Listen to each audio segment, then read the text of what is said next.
đã vậy ta, tém miệng luôn ta.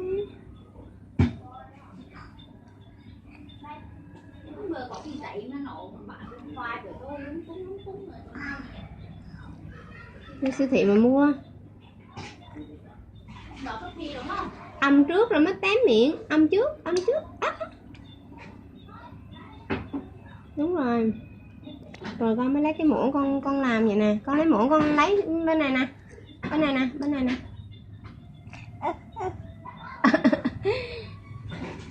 Rồi được rồi, hết rồi.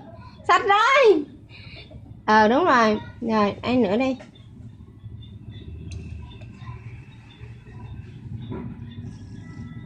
Còn nè, còn nhiều lắm nè.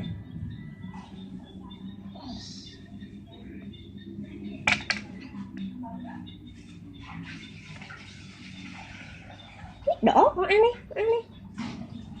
Nhanh lên, con nó rớt.